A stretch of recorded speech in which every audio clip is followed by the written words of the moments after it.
সাধু সমাজলৈ সেৱা জনাই মহন্ত বীৰেশ নামৰ এই চেনেললৈ স্বাগতম জনাইছোঁ। এই সাধু সমাজ আজি আমি আপোনালোকৰ আগত একাদিক্ৰমে পাঠ আৰু ব্যাখ্যা কৰি অহা নামঘোষা পুথিবাৰী আজি ব্যাখ্যা অনুষ্ঠানৰ 135 নম্বৰ ভাগত আহি উপনীত হৈছোঁ। এই 135 নম্বৰ ভাগত আমি ঘোষা নম্বৰ 451 আৰু 452 পৰা আৰম্ভ কৰিম। চাওঁ কিমান দূৰ আগবঢ়াব পাৰোঁ। সময় অতি কম আৰু আপোনালোকে আহক আমি আজি এই ঘোষা ব্যাখ্যা অনুষ্ঠানত কি তত্ত্ব তাতে সন্নিগ্ধ আছে আহকচোন। কিন্তু ভিডিঅ'টোত সোমোৱাৰ ব্লগটোত সোমোৱাৰ আগমুহূৰ্তত আমি এটা কথা আপোনালোকৰ আগত ক'ব লাগিব যে সাধু সমাজত ভিডিঅ'টো স্কিপ নকৰাকৈ আপোনালোকে পুনাকৈ একাদিক্ৰমে খণ্ডটো চাব। চোৱাৰ অন্তত কেনে পালে নিশ্চয় লাইক কৰি আৰু কমেণ্ট কৰি আমাক জনাব। আপোনালোকে আমাৰ সাহস, আপোনালোকে আমাৰ শিৰৰ মুকুটছে। সাধু সমাজত আপোনালোকৰ সাহসৰ দ্বাৰাই আজি আমি একাদিক্ৰমে 135 নম্বৰ ভাগত আহি উপনীত হৈছোঁ।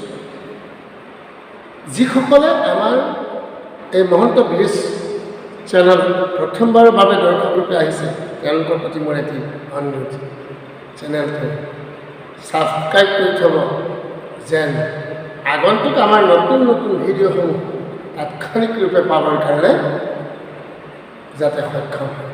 তেতিয়া আহক আমি আগবাঢ়োঁ আজি আজিৰ খণ্ডটি।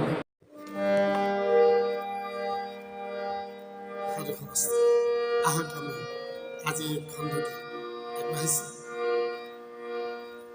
যি মুখে বুলি বাৰা সিমুখে ভাণ্ডা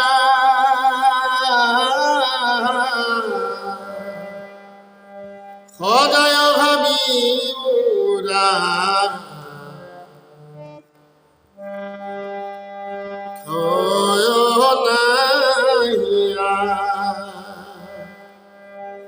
সদায় ভাবি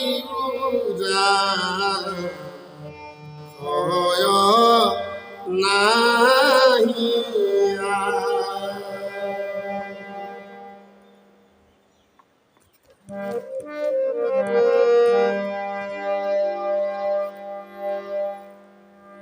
মহাপুৰুষ শ্ৰী শ্ৰী মাধৱদেৱ গুৰুজনে কৈছে, হে নৰদ, যি মুখেৰে ৰাম বুলিবা সেই মুখতেই নামৰ ভাণ্ডাৰ ভৰপূৰ হৈ আছে। মাত্ৰ সদায় আনন্দৰে এই ৰাম নাম লোৱা, এই ৰাম নামৰ ভঁৰাল কেতিয়াও ক্ষয় অক্ষয়। সকলো শাস্ত্ৰৰ সাৰ সিদ্ধান্ত এই যে ঘোৰ কলিযুগত একমাত্ৰ ৰাম নামেই জীৱৰ সৰ্বসিদ্ধি কাৰক।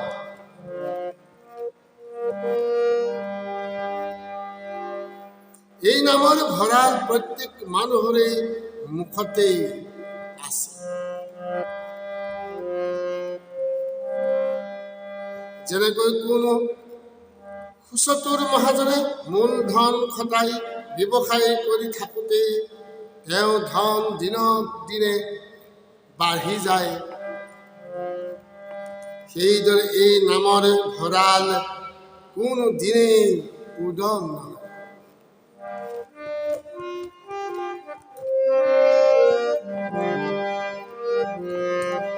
বৰং নামৰ চৈতন্য শক্তিয়ে জীৱক নাম ল'বলৈ আৰু অধিক আগ্ৰহী কৰি তোলে।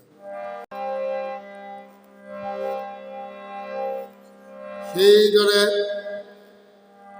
এইবাবেই মহাপুৰুষজনাই এই ঘোষাত মৃত্যু মুখী সমস্ত লোককে পৰম শ্ৰদ্ধাৰ সহকাৰে কেৱল মধুময় ৰাম নাম কীৰ্তন কৰিবলৈ যিহেতুকে এই নামৰ ভাষা নিজ মুখতে, যিমানেই নাম লয় সিমানেই জীৱৰ নামৰ প্ৰতি আগ্ৰহ বাঢ়িহে যায়।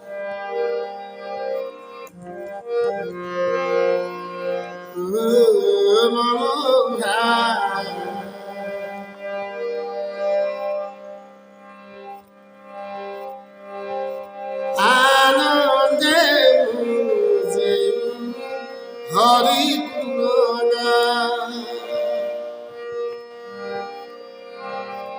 হৰি গুণ নাম গায়া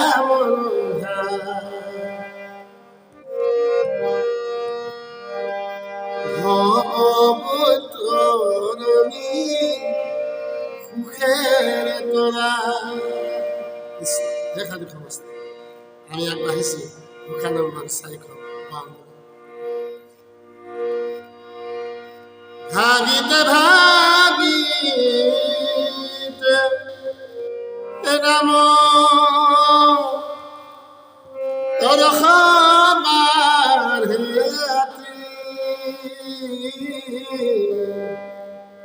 আনন্দ ভাবিও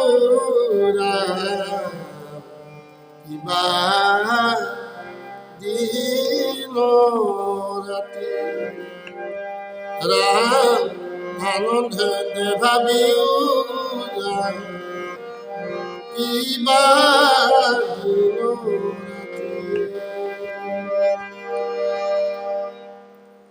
ৰাম নাম ভাবোতে ভাবোতে জিভাত ৰস বাঢ়ি যায়।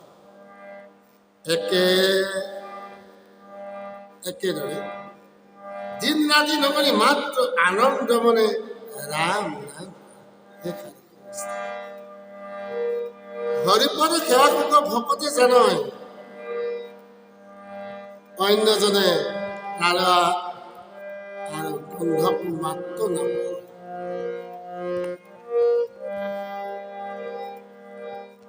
এই হৰি পদ সেৱাৰ সুখ একান্ত ভকতসকলেহে জানে। একান্ত ভকতসকলে ৰাম নাম যিমানেই স্মৰণ বা কীৰ্তন কৰে সিমানেই নামৰ আগ্ৰহ বাঢ়ি যায়। নাম লওঁতে লওঁতে জিভাত অমৃততুধিক ৰসৰ আস্বাদন পাব আৰু নাম পান কৰিবলৈ নামৰ আগ্ৰহ ক্ৰমাগত বাঢ়ি যাব। শেষত দিন ৰাতি নগৰি অবিৰাম কেৱল ৰাম কীৰ্তন কৰিবলৈ নামৰে আনন্দ ৰস পান কৰাৰ অৰ্থে ভকতে মুকুতিকো হেলা ৰংগে পৰিহাৰ কৰি হৰি নামত মগ্ন, অৰ্থাৎ মুক্তি লৈকো ভক্ষেপ নকৰে। বিষয়ৰ সকলো কামনা বাসনা পৰিহাৰ কৰি আনকি শৰীৰকো পাহৰি মনে কেৱল ৰাম নামকেই ভাবি থাকে।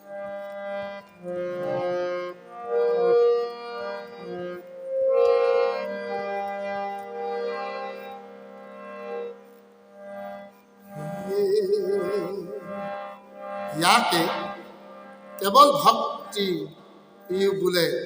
মহাভকতসকলৰ এই স্বৰূপ। সেইবাবে এই ঘোষাত মহাপুৰুষ জনাই সকলো কামনা ত্যাগ কৰি পৰম অমৃতময় যুক্ত ৰাম নাম দিবা ৰাতি ভাবিবলৈ স্মৰণ কৰিবলৈ উপদেশ দিছে।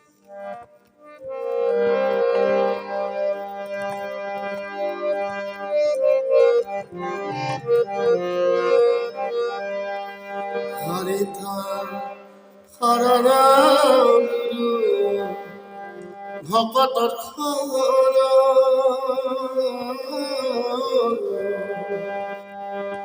শংকৰ গুৰু শৰণ লইলে আপুনি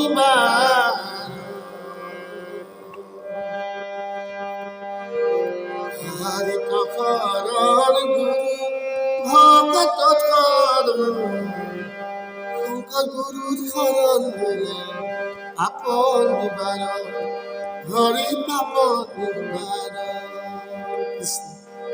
আজিৰ এই ভিডিঅ'টো ইয়াতে পুনৰ নতুন এটি ভিডিঅ'ৰ সৈতে আমি আপোনাৰ সন্মুখত আহিম। আজিলৈ পুনৰ লগ পোৱাৰ কামনাৰে জয় জগত গুৰু শ্ৰীমন্ত